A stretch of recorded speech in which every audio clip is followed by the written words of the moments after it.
Hope you all are doing well. Previously આપણે unit 1 એનું chapter 1 એટલે કે ઇન્ટ્રોડક્શન ટુ કોસ્ટ અકાઉન્ટિંગ એની અંદર આપણે શું ડિસ્કસ કર્યું હતું તો કે ભાઈ ક્લાસિફિકેશનમાં એલિમેન્ટ ડિસ્કસ કર્યા હતા કે ભાઈ એલિમેન્ટ અકોર્ડિંગ ટુ કોસ્ટ કોને કહેવાય તો કે ડિરેક્ટ કોસ્ટ અને indirect cost. Then we had move to the further ક્યાં તો કે સિમ્પલી આપણે ફંક્શનલ ક્લાસિફિકેશન જોઈએ જેમાં ફંક્શન હોય ફેક્ટરીનું ફંક્શન તો એના overheads, selling and distribution activity તો એના ઓવરહેડ્સ, એડમિન એક્ટિવિટી તો એના ઓવરહેડ્સ. તો ત્રણે પાર્ટ જે છે એ આપણે ડિસ્કસ કરી લીધા હતા. હવે સી એક વસ્તુ તમને કહી દઉં છું, બહુ ફ્રેન્ક મેનરની અંદર કહી દઉં છું, આ વસ્તુ તમારી અન્ડરસ્ટેન્ડિંગ ડેવલપ કરવા માટે છે. બાકી તમને યુનિટ 1ના નામે તો ઇલસ્ટ્રેશન કે એક્ઝામ્પલ્સ જ પૂછાશે અને એ બી કેલ્ક્યુલેટેડ એક્ઝામ્પલ જ. બટ તમારા કોર્સ કન્ટેન્ટની અંદર આટલા યર્સની અંદર 3 to 4 ટાઈમ્સ જે છે થિયરી ક્વેશ્ચન પૂછાણા. ફાઇન. સો આ વર્ષે તમારો સિલેબસ જે છે એ ચેન્જ થયો છે બટ પ્રીવિયસ યર્સની અંદર આ પર્ટિક્યુલરલી આ યુનિટમાં તમને જે છે એ 4 to 5 ટાઈમ્સ એટલે કે આફ્ટર 2016 બરાબર આટલી વખત બધી એક્ઝામ રેમિડિયલની લઈને 4 વખત પૂછાણું છે બરાબર. તો એવું માનમાં નહીં રાખવું કે ભાઈ આપણને ક્યારેય પોસ્ટિંગમાંથી થિયરી પૂછાશે નહીં, પૂછાઈ પણ શકે. Fine. But the thing is that કે જોઈ લઈએ શું આ લોકો કહેવા માંગે છે તમને તમારી અન્ડરસ્ટેન્ડિંગ ડેવલપ કરવા માટે. એક વસ્તુ છે કે તમે યુનિટ કોસ્ટિંગ ભણશો, મટીરિયલ કોસ્ટ, લેબર કોસ્ટ કે પછી રિકન્સિલિએશન ઓફ સ્ટેટમેન્ટ બધાની અંદર તમને આ બેઝિક છે ને એનું જ્ઞાન હોવું જરૂરી છે.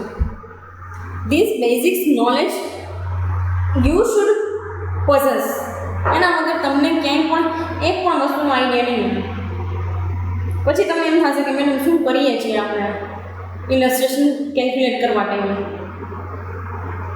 ફાઇન. સી નેક્સ્ટ એ છે બિહેવિયરલ ક્લાસિફિકેશન. એની અંદર તમને ફર્સ્ટ આપેલું છે ફિક્સ ઓવરહેડ્સ બરાબર. હવે સી આપણે છે ને ઇકોનોમિક્સની અંદર બી આ વસ્તુ ડિસ્કસ કરેલી કે ફિક્સ ઓવરહેડ્સ કોને કહેવાય અને ફેક્ટરી ઓવરહેડ્સ કોને કહેવાય. ફરી પાછું તમને એ જ વસ્તુ રિકોલ કરાવી દઉં છું કે ભાઈ પ્રોડક્શન તમે જે કાંઈ પણ લેઆઉટ છે એમાં પ્રોડક્શન કરો છો કે નથી કરતા તોય તમને જેટલી પણ કોસ્ટ લાગી છે ને એને ફિક્સ ઓવરહેડ્સ કહેવાય. પ્રોડક્શન કરો છો કે નથી કરતા still you are bearing some cost. જેમ કે આ બિલ્ડિંગ છે, એક બિલ્ડિંગ જે છે ને એ તમારું બિઝનેસ લેઆઉટ છે. હવે બિઝનેસ લેઆઉટની અંદર તમે માની લો કે આ COVID-19ના લીધે આટલા પેન્ડેમિક સિચ્યુએશનના લીધે 3-4 મહિના પ્રોડક્શન કર્યું જ નથી પણ તોય તમને આ બિલ્ડિંગનું વેરેન્ટેજ તો લાગે છે ને, બિલ્ડિંગનું ડેપ્રિસિએશન તો લાગે છે ને, એનો ખર્ચો તો લાગશે ને, બંધ પડ્યા રહેવાનું. એવું જ એક્ઝામ્પલ આપણે લઈએ મશીનરીનું. હા, મશીનરી એવી વસ્તુ છે કે ભાઈ જે તમારા પ્રોડક્શન સાથે ચેન્જ ના થાય. તમે કે દર વર્ષે મશીનરી ચેન્જ ના કરો પણ 25-30 વર્ષે કરો કે 15-20 વર્ષે કરો તો મશીનરી જે છે એ ચેન્જ નથી થતી. તો મશીનરી આટલા દિવસ બંધ રહી તો મશીન ઉપર ડેપ્રિસિએશન તો લાગે જ ને. તો આવી તમામ પ્રકારની કોસ્ટ જે લાગે છે તમને ડેપ્રિસિએશન કે પછી આ બિલ્ડિંગ માટેનું ડેપ્રિસિએશન કે મશીનરીનું, આ કોસ્ટને ફિક્સ ઓવરહેડ્સ કહેવાય છે. વાય સો ફિક્સ ઓવરહેડ્સ? કારણ કે તમે પ્રોડક્શન કરો છો નથી કરતા એ તમને કમ્પલસરી લાગશે. એમાં જો તમે લીઝ ઉપર લીધું હોય તો બિલ્ડિંગ જો લીઝ ઉપર લીધું છે તો તમારે એના લીઝના પૈસા પે કરી દીધા હશે. લીઝ અથવા તો રેન્ટ જે કાંઈ પણ તમે એને કહો છો. આ સિનારીઓની અંદર તો તમને પ્રોપરલી લાગે જ છે cost, whether you are producing anything or not. પછી સી આનો એક બીજો પર્સપેક્ટિવ એ છે કે 10 યુનિટ પ્રોડક્ટ કરો કે 1000 યુનિટ પ્રોડક્ટ કરો, ફિક્સ કોસ્ટ પાછી આટલી નથી લાગે તો એ ગુડ સાઇડ છે. એક જ મશીનરી લેઆઉટની અંદર હું 10 યુનિટ પ્રોડ્યુસ કરાવડાવું કે 1000 યુનિટ કે 10,000 યુનિટ પ્રોડ્યુસ કરાવડાવું, ફિક્સ કોસ્ટ આટલી નથી જ લાગે, એમાં કોઈ ચેન્જ ના આવે. ફાઇન. તો એ એક બેનિફિટ પાર્ટ. પણ જ્યારે બંધ રહીએ ત્યારે એક નેગેટિવ પાર્ટ. બંધ રહે છે તો તમને બહુ બધી કોસ્ટ લાગે જે અલ્ટિમેટલી છે ને વધારે હોય. ફાઇન. તો બે પર્સપેક્ટિવ જોઈ લીધા. નેક્સ્ટ તમને આપણું છે વેરિયેબલ ઓર ફેક્ટરી ઓવરહેડ્સ. વેરિયેબલ અને ફેક્ટરી ઓવરહેડ્સ નોર્મલી એ હોય છે કે જે તમે જેટલા યુનિટ તમે પ્રોડ્યુસ કરો ને માર્કેટની અંદર એ પ્રમાણે તમને લાગે ને એને ફેક્ટરી અથવા તો વેરિયેબલ ઓવરહેડ્સ કહેવાય. તમને પ્રશ્ન થાય કે મેડમ ઉપર ફેક્ટરી ઓવરહેડ્સ કીધું, આની ફેક્ટરી ઓવરહેડ્સ કીધું, તો કે હા. એટલે જ આપણે જ્યારે સમ કેલ્ક્યુલેટ કરશું કે કોઈ પણ કેલ્ક્યુલેશન કરશું ત્યારે વેરિયેબલ ઓવરહેડ્સ જ લેશું, ફેક્ટરી નહીં લેવું. હવે તમે મને એક વસ્તુ કહો કે શું કામ ફેક્ટરી ઓવરહેડ્સને આની અંદર લીધા? તો કે સી આપણે જે છે ને વેરિયેબલ ઓવરહેડ્સની અંદર કોસ્ટની અંદર આપણે યુનિટ વાઇઝ આપણને જેટલું પણ લાગે છે ને, જેમ કે એક યુનિટ બનાવવા માટે મારે આટલું મટીરિયલ જોઈએ, તો એની સાથે જોડાયેલો એક એક્સપેન્સ છે આઉટમાઇલ બનાવવાનો, જે આપણે લઈ લઈએ છીએ, જે ફેક્ટરી ઓવરહેડ્સનો પાર્ટ છે. Fine. So that's why it is considered as the factory overheads, but please emphasize on the variable. આપણે ફિક્સની સામે વેરિયેબલ જ રહેશું, કારણ કે બિહેવિયરના કન્ટેક્સમાં જોઈએ છે. ફાઇન. તો વેરિયેબલ ઓવરહેડ્સ કેવું હોય તો કે જેટલું તમે યુનિટ બનાવો ને એ પ્રમાણે તમને કોસ્ટ લાગે ને એને વેરિયેબલ ઓવરહેડ્સ કહેવાય. હું 5 યુનિટ બનાવવા માટે મારે 500 ગ્રામ મટીરિયલ જોઈએ છે, so 500 gram material is my variable cost, કારણ કે it varies with the level of production. That's why it is known as the variable overheads. It varies with the cost of production. બરાબર. એટલા માટે જે છે એ વસ્તુને વેરિયેબલ ઓવરહેડ્સ આપણે કહીએ છીએ. Fine. C normally variable overheads લાગતી કેવી રીતે હોય છે તો કે તમે જેટલું લેબર એટલે કે જેટલા જે છે એ તમે લેબરને લઈ આવો છો, જેટલા રો મટીરિયલ નાખો છો એ પ્રમાણે તમને લાગતી હોય.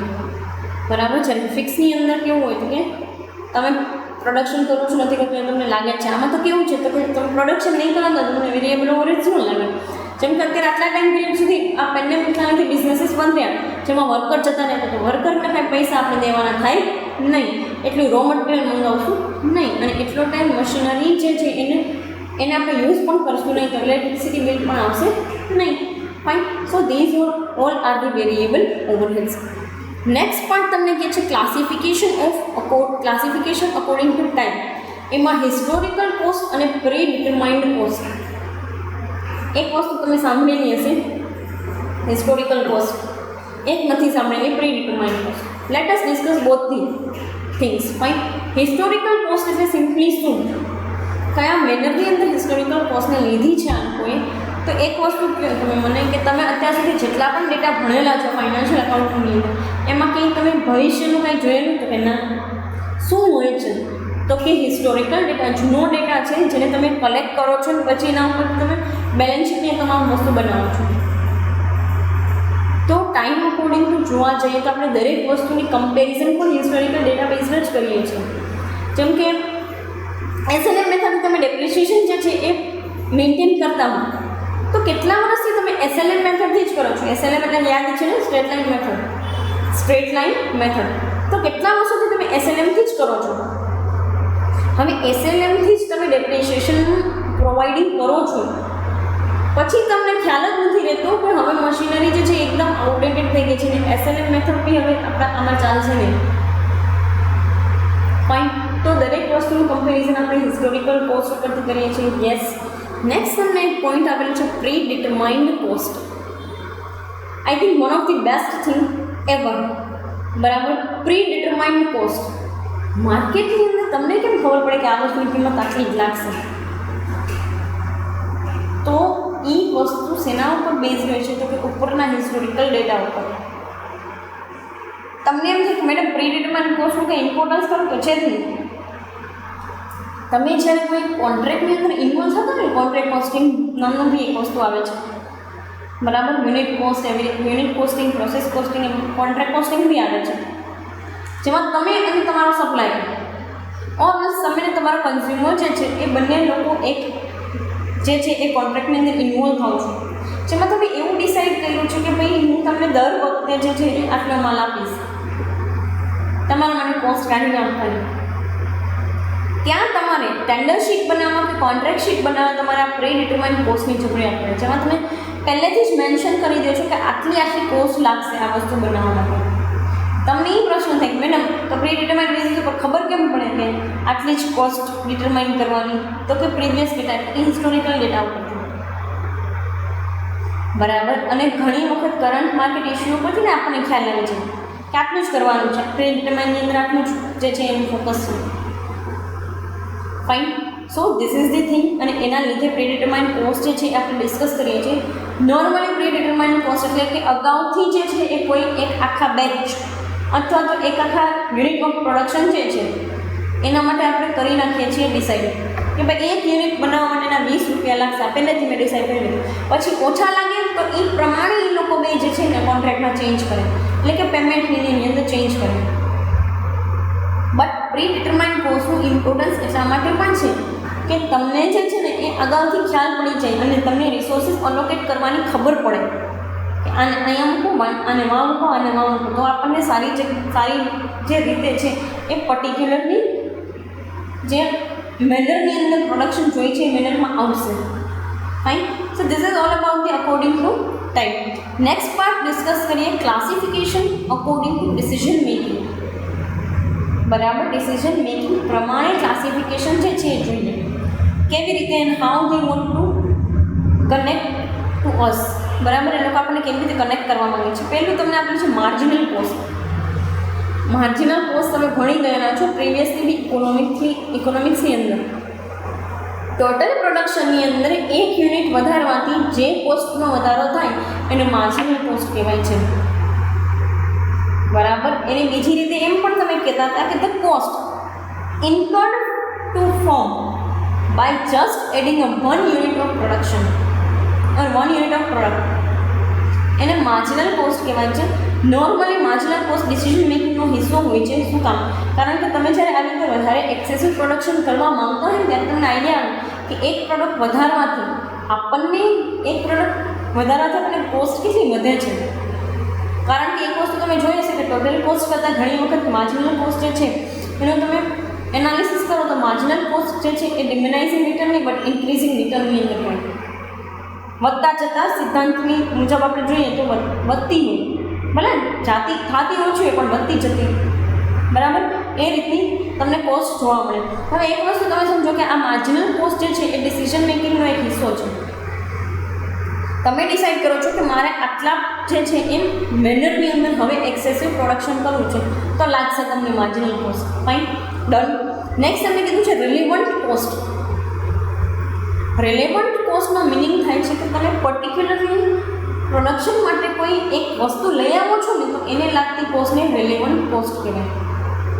જેમ કે મેં તમને પ્રીવિયસલી એક એક્ઝામ્પલ આપ્યું કે તમે કોઈ વસ્તુ બનાવો છો પ્રોડક્ટ, એના માટે બીબા હોય. બરાબર, તો એ બીબા તમે અલગથી લઈ આવો છો ને તો એના માટેની જે કોસ્ટ લાગે ને એને રિલેવન્ટ કોસ્ટ કહેવાય. બરાબર, એના માટે તમને જે કોસ્ટ લાગે એને રિલેવન્ટ કોસ્ટ કહેવાય. બીજું એક રિલેવન્ટ કોસ્ટનું ઇમ્પોર્ટન્સ શું છે તો કે તમને રિલેવન્ટ કોસ્ટથી આઈડિયા આવે છે કે કોસ્ટની અંદર વધારો કયું એલિમેન્ટ કરે છે, ટોટલ કોસ્ટમાં કયું એલિમેન્ટ વધારો કરે છે.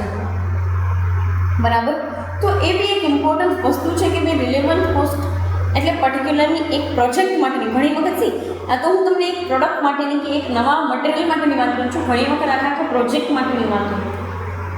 પ્રોજેક્ટને રિલેટેડ વાત થતી હોય તો પ્રોજેક્ટને રિલેવન્ટ જેટલી પણ કોસ્ટ લાગતી હોય ને એને રિલેવન્ટ કોસ્ટ કહેવાય. હવે તમને ક્વેશ્ચન થાય મેડમ આવા પ્રોજેક્ટ એટલે શું?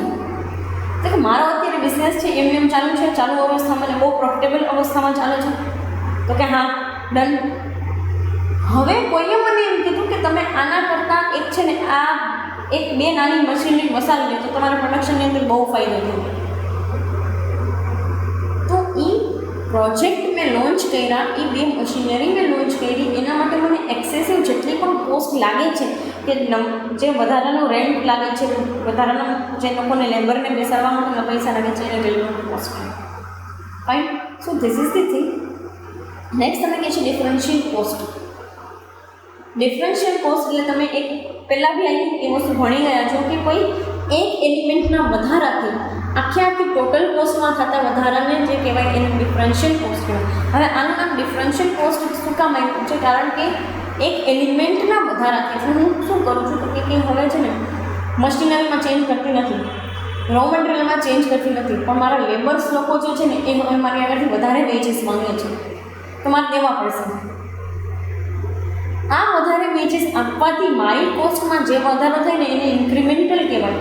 અને આવી રીતે કોઈ વસ્તુ ઘટાડી દેવાથી જે કોસ્ટમાં ઘટાડો થાય ને એને ડિક્રીમેન્ટલ કહેવાય. હકીકતમાં આપણે આ વસ્તુ ઇન્ક્રીમેન્ટલ કન્સેપ્ટની અંદર ભણી ગયા છે, ઇન્ક્રીમેન્ટલ પ્રિન્સિપલની અંદર. બરાબર, ક્યાં તો કે જ્યાં મેનેજમેન્ટના ડિસિઝન્સ આવતા આપણે ત્યાં. ફાઇન. ખાલી તમને રિકોલ કરાવું છું, એવું નથી કે તમને યાદ હશે જ, મે બી ના પણ ત્યાં આપણે ઇન્ક્રીમેન્ટલ પ્રિન્સિપલ ભણ્યા હતા.